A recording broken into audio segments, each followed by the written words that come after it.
비 피해 엎친 데 덮쳤다. 지난 1일부터 수도권과 중부지방에 내린 집중호우로 피해가 눈덩이처럼 불어나고 있습니다. 네, 맹소영 웨더 커뮤니케이션스 대표님 그리고 조영민 사회부 기자와 자세한 상황 알아보겠습니다. 네, 일단 조금 전에 들어온 속보부터 살펴봐야 될 것 같아요. 이번에 집중호우로 인해서 이 춘천 의암댐에서 사고가 발생했다고요? 예, 말씀하신 것처럼 조금 전 들어온 소식 수색 상황이 진행되고 있어서 먼저 좀 말씀을 드려야 될 것 같습니다. 네. 일단 오늘 오전 11시 40분쯤에 이제 상황이 발생했는데요. 보시는 곳이 바로 이 강원도 춘천에 있는 의암댐입니다. 이 호우가 많은 비가 내리다 보니까 저렇게 보시는 것처럼 오늘 오전에도 의암댐에서는 수문을 열고 이제 쌓여있던 물들을 방류하는 작업들이 진행되고 있었는데요. 네. 이 의암댐에서 당시 인공 수초가 떠내려간다는 신고가 접수됐고 이 신고를 받고 출동한 경찰 또 현장에 있었던 시청 직원 등 8명이 배를 타고 현장에 출동했다가 이제 배가 전복되는 사고가 있었습니다. 8명 가운데 1명은 자력으로 탈출한 것으로 알려졌는데 나머지 7명이 실종이 됐고 현재까지 들어온 소식으론 1명은 일단 구조가 돼서 병원으로 옮겨졌다는 소식까지 전해져 있고요. 일단 현장에 아직 발견되지 못한 인원들이 있기 때문에 경찰과 또 소방과 함께 현장에 출동해서 수색 작업을 진행하고 있는 것으로 현재 상황이 전해지고 있습니다. 네, 물살이 거세서 수색 작업에 어려움을 겪고 있는 것 같아서 마음이 안타까운데요. 좋은 소식이 빨리 들렸으면 하는 바람인데요. 조영민 기자, 일단 밤 사이에도 비가 굉장히 많이 내린 곳이 많은데 비 피해 현황 먼저 정리 좀 해주시죠. 앞서 앵커가 말씀하신 것처럼 1일부터 시작해서 굉장히 많은 비가 계속 오다 보니까 계속 피해 소식들이 누적이 되고 있습니다. 어제까지 집계된 오전 6시 기준으로 말씀을 드리면요. 이 폭우로 인해서 현재까지 사망한 인원이 16명, 그다음에 11명이 실종됐고 7명이 부상을 당한 것으로 집계가 됐습니다. 또 이 비가 많이 오다 보니까 이재민이 발생하게 되는데 6개 시도에서 약 1,600여 명의 이재민이 발생했고요. 또 이제 한 4,900여 명 정도가 일시 대피하는 상황, 또 5,000건이 넘는 시설물 피해 사례들이 접수가 되고 있습니다. 아직 이제 비 소식이 완전히 끝난 것이 아니고 피해 상황도 계속 집계를 해야 되다 보니까 이 집계된 상황들이 계속 늘어날 수 있거든요. 아무쪼록 피해가 좀 적길 바라는 마음입니다. 네, 지금 피해 지역 현황을 살펴봤는데 강원 북부라든지 경기 북부 이쪽 지역의 피해가 좀 큰 것 같네요. 예, 말씀하신 것처럼 이제 경기 북부 지역과 또 강원도 지역을 중심으로 비가 좀 많이 내렸는데요. 저희가 영상을 한번 좀 준비해봤습니다. 당시 이제 비가 많이 내렸던 지역을 중심의 영상인데 저곳은 경기도 연천군 군남면의 영상입니다. 이 제보자께서 직접 저희 시청자께서 직접 영상을 보내주신 건데 저 가정집 내부, 그러니까 시설물 내부에 저렇게 사람들의 발목이 넘을 정도로 물이 차서 겨우겨우 다니는 모습을 보실 수 있으시죠? 비닐하우스 앞에도 마찬가지로 저렇게 물이 가득 찼기 때문에 이제 저 시설들은 다 이제 복구 작업을 해야지만 사용할 수 있는 상황입니다. 보시는 영상 마찬가지로 이 사람들이 다니는 이 길이거든요. 농경짐에도 불구하고 저렇게 마치 물이 너무 차다 보니까 비닐하우스 꼭대기만 간신히 보이는 수준인데 마치 모르는 사람이 봤을 때는 저쪽에 원래 물이 차 있는 강이나 호수라고 착각을 할 정도로 상당히 많은 양의 물이 쌓여 있는 모습들을 확인할 수 있습니다. 저희가 좀 다른 영상도 같이 준비를 해봤는데요. 사고 소식이었습니다. 경기도 파주에서 오늘 오전 있었던 상황인데요. 보시는 것처럼 물이 가득 찬 곳에 버스가 저렇게 침수가 돼 있죠. 이 비가 많이 온 상황에서 버스를 운전해서 가던 도중에 물이 들이치면서 저렇게 운행 중이던 버스가 물에 침수된 겁니다. 당시 버스 안에 기사분과 또 이제 승객들 포함해서 5명 정도가 있었는데 다행히 출동한 소방대원들이 고무보트를 이용해서 저렇게 구조를 했는데 이 운전기사 한 분이 이제 심신 불안 등의 증세 또 이제 저체온증을 호소하면서 병원으로 옮겨진 상황입니다. 맹 대표님, 보니까 경기 북부와 강원 북부 지역에 상당히 많은 피해가 있었던 것 같은데 도대체 얼마나 비가 많이 온 거죠? 많이 내렸습니다. 지금 거의 휴전선 부근 지역의 피해가 굉장히 큰데요. 지금 살펴보시면 경기 연천에는 오전 11시 기준으로 봤을 때 658.5mm, 추가가 돼서 거의 700mm 가깝고요. 가평이 636.5mm, 철원이 692.2mm, 그다음에 강원 하천도 559mm, 춘천 554.4mm인데요. 이게 그냥 단순한 양만으로 보는 게 아니라 여름 한철 강원도 지역에는 총 따졌을 때 한 3개월 동안 내리는 비의 양이 거의 한 800mm 정도입니다. 근데 지금 이 내린 비의 양이 거의 8월 1일부터 어떤 곳은 4나흘 만에 한꺼번에 내렸다라는 이런 부분들을 좀 주목할 필요가 있고요. 그리고 또 이 장마가 물론 이제 길어진다라는 것도 우리가 이제 주목할 점이기는 하지만 이 길어진 게 일찍 시작해서 지금 8월까지 가는 게 아니라 8월 중순까지 좀 늦게 진행이 된다는 게 또 강한 비를 좀 초래한 거거든요. 네. 왜냐하면은 지금 이례적으로 북쪽에 찬 공기가 버티는데 남쪽에 덥고 습한 공기의 세력도 만만치가 않습니다. 예. 그러니까 이런 공기들이 더 대기 불안정을 만들기 때문에 8월에는 유독 또 집중호우가 많아지는 시기이기도 하거든요. 네네. 그래서 좀 피해가 컸습니다. 네. 이렇게 말씀하신 것처럼 여름 내내 와야 될 비의 양이 이렇게 지난 일주일 사이에 이렇게 집중적으로 내린 이유가 있을까요?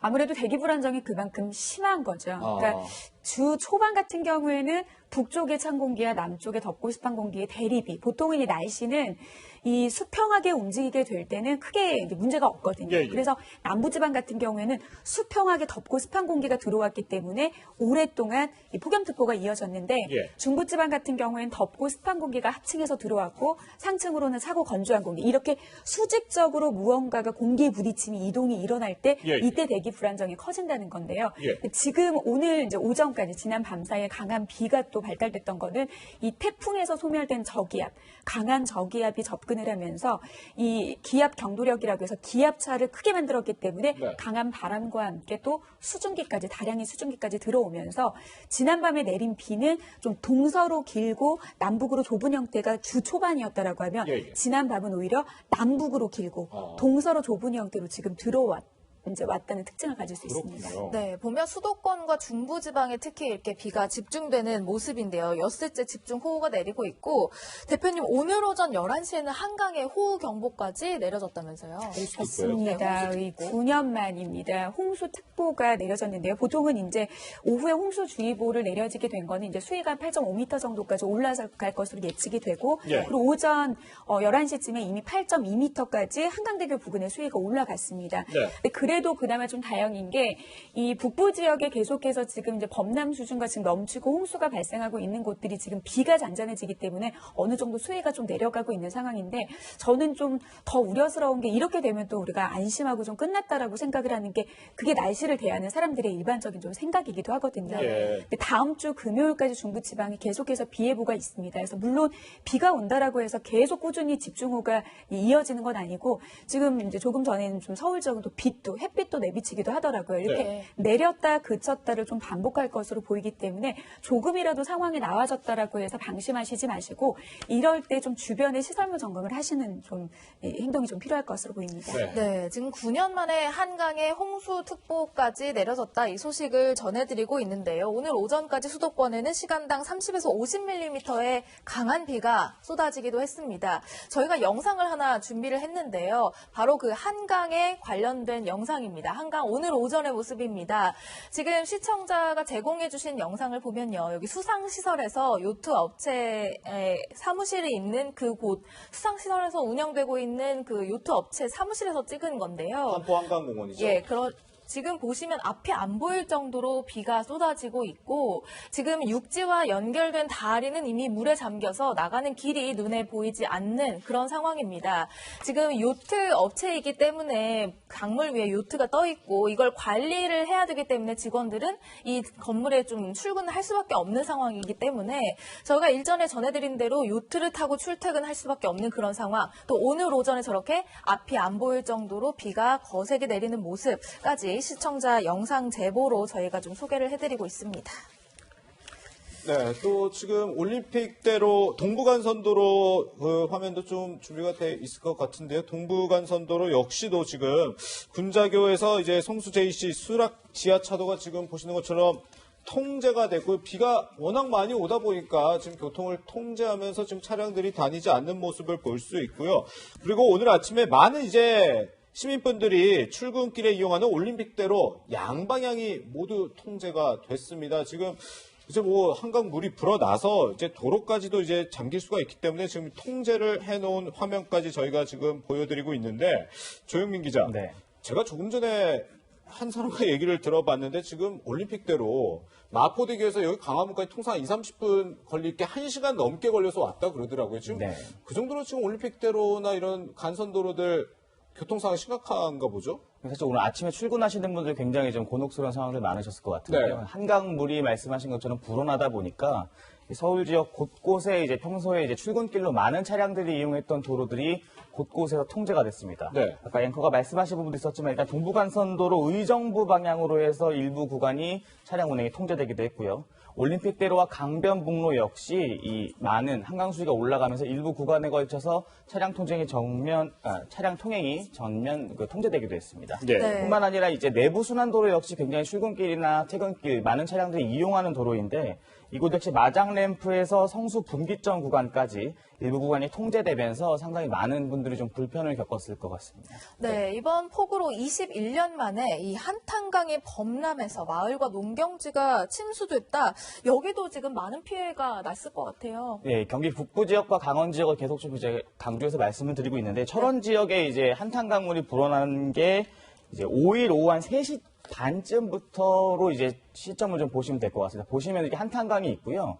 침수된 마을들을 표시해 보면은 그래픽이 아마 준비가 돼 있을 텐데. 네, 나가고 있습니다. 네, 이 4개의 리에 걸쳐서 이제 한탄강 물이 불어나면서 이 마을들이 침수가 됐고 곳곳에서 이제 주민들이 대피하는 상황들이 계속 벌어지고 있습니다. 이 지역이 그 약 700mm 정도의 많은 양의 비가 쏟아지다 보니까 이렇게 곳곳에서 침수되는 현상들이 발생하고 또 피해가 발생했던 것 같은데 이 직접 저희가 이 한탄강이 범람했던 마을 중에서 이 이장님 한 분과 좀 통화가 연결이 됐는데요. 당시 어떤 상황이었는지를 주민의 목소리로 한번 직접 들어보도록 하시죠.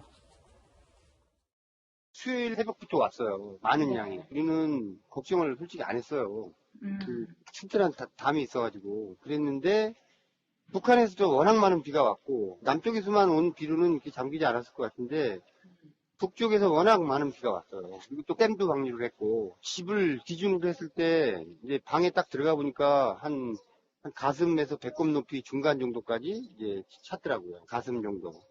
성인의 한 1m 한 20에서 30 정도? 그리고 어저께 수해나기 2, 3일 전에 또 큰 비가 왔다고요. 그 전에도 벌써 한 계곡 옆이라든지 하천 옆에는 벌써 농작물이 다 파손이 됐죠. 농작물은 거의 다 아웃이에요.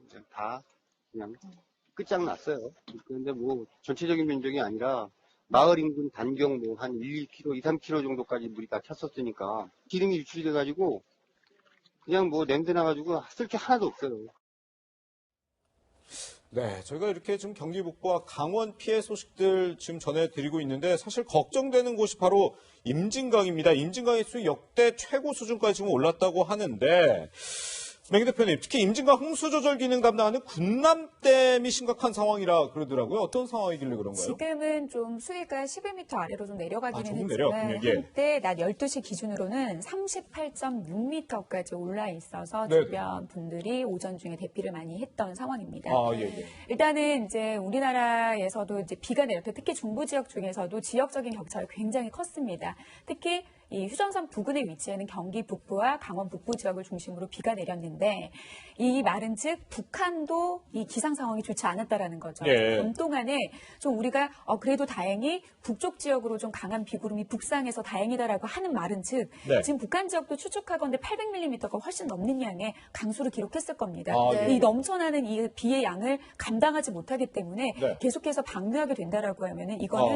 우리나라에도 앞으로 대비를 해야 되는 지금 피해 상황이기 때문에 좀 더 이 북한 지역의 날씨 상황도 지켜봐야 되는 이유가 그런 이유입니다. 예. 네, 지금 방금 맹 대표님이 말씀하신 이유가 이 북한에서 환강댐을 합의 없이 방류하는 이런 일 때문에 우리 지역의 어떤 주택이나 이런 침수 사고들이 좀 우려가 된다 이런 얘기를 해주셨는데요.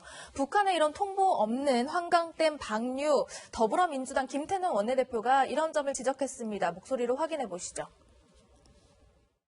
북한의 통보 없는 환광댐 무단 방류로 긴급 대피령이 내려지는 등 우리 국민의 생명과 안전이 위험에 처하는 상황이 발생했습니다. 접경 지역에 비가 많이 내린 탓도 있지만 북한이 환광댐을 방류해 수위가 상승한 것이 주 원인으로 분석되고 있습니다. 현재 재난당국은 위기 대응 단계를 최고로 격상하고 경기 연천과 파주 임진강 유역 저지대 주민 4,200명에게 대피령을 내렸습니다. 2009년 10월 임진강 수해 방지 관련 남북 실무회담에선 북한이 환강댐 방류 시 남측에 사전 통보하기로 합의가 이루어졌는데 북한이 이를 지키지 않은 것입니다. 환강댐 방류는 북한의 의지만 있으면 얼마든지 통보 가능한 작은 일입니다. 그렇다면 지금 인근 지역의 홍수 특보 상황이라든지 이런 게 좀 네. 정리된 게 있습니까? 일단 그 댐들이 물을 이제 방류를 할 수밖에 없는 상황들이 계속 있다 보니까 네. 말씀하신 것처럼 오전부터 이 홍수특보가 곳곳에서 발효가 되고 있습니다. 오후 1시 20분 기준으로 좀 정리를 해봤는데요. 네. 일단 경기 파주시에는 진안대교 부근, 또 경기도에는 남양주시 진관교, 또 경기도 포천시 영평교, 그다음에 경기도 여주 부근까지 이 홍수 경보가 발효돼서 현재까지 이 상황을 좀 예의주시해야 되는 상황이 계속 이어지고 있습니다. 네. 네. 주요 댐들의 수위도 지금 위험 수위라고요. 그러니까 비가 많이 오다 보니까 이제 댐들도 기본적으로 이 물을 좀 감당할 수 있는 양이라는 게 좀 정해져 있을 텐데 그렇겠죠. 상당히 많은 그 양의 비가 또 상당히가 많이 긴 기간 동안 왔거든요. 보시는 예. 게 이제 춘천 소양강 댐입니다. 네. 이 소양강 댐이 마찬가지로 이제 많은 비가 내리다 보니까 수문을 열고 방류를 했는데 이 3년 만에 이제 수문을 열어서 방류를 시작한 거라고 합니다. 네. 아무래도 이제 홍수 제한 수위가 있다 보니까 그런 건데 이 소양강댐 수위가 보시는 것처럼 비가 내리기 시작한 1일부터 어제 5일까지 굉장히 가파르게 이 수위가 올라가고 또 물의 유입량 역시 늘어났던 부분들을 좀 볼 수 있거든요. 예. 이 댐들이 아무래도 수문을 열면 그 하류로 이어지는 구간에 있는 그 수위들이 올라갈 수 있는 만큼 당장 이제 비가 뭐 잦아들었다 이런 상황이 있겠지만 계속해서 이어지는 이 그 강들의 수위가 올라가는 부분들 이런 부분들 추가 사고나 피해로 이어질 수 있기 때문에 굉장히 예의주시해야 되는 부분인 것 같습니다. 예. 네, 비가 많이 내리면서 물이 잠기는 침수 피해뿐만 아니라 지반이 약해지면서 또 산사태도 많이 일어났잖아요. 지금 산사태 예보 현황은 어떻게 됩니까? 아무래도 이 토양이 그동안 계속 멈추지 않고 퍼붓고 집중적으로 퍼붓고 있는 어떤 비의 양을 감당하지 못하기 때문에 산사태 피해가 굉장히 큰데요. 현재 산사태 주의보 지역을 살펴보면 원주, 홍천, 횡성, 양평 등이 그렇고요. 네. 산사태 경보는 양평, 이천, 옹천, 철원, 고성 등에 내려져 있는 상황입니다. 예. 근데 이렇다 보니까 이번 집중호우 기간 동안 매몰 사고 소식을 참 많이 듣게 되는 것 같아요. 네, 말씀하신 뭐 산사태 마찬가지로 비슷한 거겠지만 비가 많이 오고 하다 보니까 이제 산에서 인근 산에서 있던 흙들이 이제 쓸려 내려오면서 피해 사례가 있는 건데요. 예. 오늘 오전에도 좀 비슷한 사고가 있었습니다. 네네. 이 경기도 용인에서 발생한 사고였는데 이 용인에 있는 골프장에서 작업을 하던 그 작업자들이 인근 야산에서 이제 비로 인해 많은 양의 비가 쏟아지면서 산에서 토사가 이제 쏟아져 내려오기 시작했고 예. 이 작업하고 있던 그 골프장 창고 부분까지 흙이 들이치면서 네. 작업 중이던 근로자들이 이 영상으로 보시는 것처럼 상바 하반신 일부기나 좀 매몰되는 사고가 있었습니다. 다행히 사고가 난 이후에 이 출동한 소방대원들에 의해서 좀 구조가 되긴 해서 더 큰 인명피해로 이어지진 않았는데요. 이 매몰됐던 근로자 가운데 한 명은 이제 다리 부분이 좀 골절상을 입는 경우가 있어가지고 병원으로 옮겨서 치료를 받고 있는 것으로 전해지고 있습니다. 네, 장마가 길어지고 집중호우가 계속되면서 지금까지 인명피해도 발생했습니다. 숨진 16명 중 지금 10명이요, 대표님. 산사태로 사망한 상태인데 지금 특이한 건 지역을 살펴보면 대부분 산사태 취약 지역은 또 아니라고 하더라고요. 뭐 산사태뿐만이 아니라 이제 피해자들, 그러니까 어떤 비와 바람에 피해를 네. 입은 어떤 주민들의 이야기를 들어보면 네. 특히 이제 충남 지역 같은 경우에도 50년을 살았는데 50년 만에 이런 비는 처음입니다. 그러니까 네. 거의 생애 처음이라는 그런 말씀들을 많이 하는데 그만큼 이제 우리나라 한반도의 기후변화로 인해서 대기 불안정이 굉장히 심해져서 집중호우의 강도가 커진 것도 있기도 하지만 이제는 좀 호우주의보라는 어떤 기준에 대한 정의도 변화하는 어떤 기후변화에 따라서 좀 다르게 정의될 필요가 있습니다. 그래서 이제 앞으로는 과거에는 취약지역이 아니었지만 지역과 어떤 주변의 어떤 날씨 상태나 이런 거에 따라서도 충분히 변할 수 있는 여지인데요. 지금 기상청에서 발표한 호우주의보는 3시간에 60mm의 비가 내리거나 12시간 안에 110mm의 비가 내릴 때 호우주의보를 발표를 합니다. 그리고 이보다 더 센 호우경보는 3시간 만에 90mm 그리고 12시간 만에 180mm인데요. 기상청은 이 호우주의보를 1964년에 처음 개정을 해서 그동안 6차례의 이제 변화하는 어느 지형에 맞게 바뀌었는데요. 지금 6번째 바뀐 게 2011년 만에 7년 만에 바뀐 기준입니다. 2018년에 바뀌었는데 과거하고 지금하고 기준을 보면 처음 64년에 호우주의보를 만들 당시에는 그냥 시간당 30mm 비가 내렸을 때를 호우주의보. 그리고 그냥 시간당 3시간 만에 한 30mm. 사실 이게 시간당 10mm도 될 수 있는 거거든요. 그러니까 지금에 비해서 거의 경보 수준은 3배 이상 비의 강도가 강해졌기 때문에 지금 일반 하수처리 지금 시설 같은 경우에는 일부 전문가들 그런 말씀 하시더라고요. 일제강점기 시대에 거의 시간당 20mm에서 30mm 정도의 수준의 이 장치들이 그대로 있는 곳도 있다. 이번에 비가 지나고 나면 전반적으로 좀 어느 지역이 취약지역이었는지 그리고 날씨 상황과 어떻게 지금 관계가 됐는지를 문제를 보고 분석해서 좀 재점검을 할 필요가 있다고 생각을 합니다. 네, 방금 맹 대표님께서도 말씀하신 취지와 비슷하게요. 이 산사태 사고, 뭐 인재이다, 뭐 이런 평가도 많이 나오고 있는데요. 통합해서 뭔가 관리를 해야 된다라는 전문가들의 지적이 있었습니다. 저희가 직접 뭐 전문가들의 목소리를 한번 들어봤습니다. 산에는 또 산림청이 하고 산 중턱의 도로 같은 거는 국토교통부에서 하고 또 산 아래 또 어떤 민가 같은 데에서는 그 각 지자체인 그 행정안전부에서 담당하고요. 서로 간에 자기네들은 열심히 해서 관리하지만 실제로 반영할 수가 없어요. 대통령 산하에 어떤 재난안전 어떤 컨트롤 타워를 만들지 않는 이상 그냥 일반적으로 그냥 따로따로 협조해라 부처별로 그게 될 수가 없어요. 대책이 필요한데 산 밑에 집을 지을 때는 철근 콘크리트로 집을 짓거나 아니면 기존에 있는 펜션들이 많이 있잖아요. 약한 것들에 펜으로 지은 거. 그거는 산 쪽으로 거기다가 보호 옹벽 같은 걸 지어가지고 2m 옹벽으로 철근 콘크리트 옹벽을 지어요. 한 5, 600만 원밖에 안 해요. 그러면 산사태가 나더라도 나한테 들어오지 않고 옆으로 치고 나가도록 토속류가. 그 방법이 제일 지금 현실적인 대안이에요.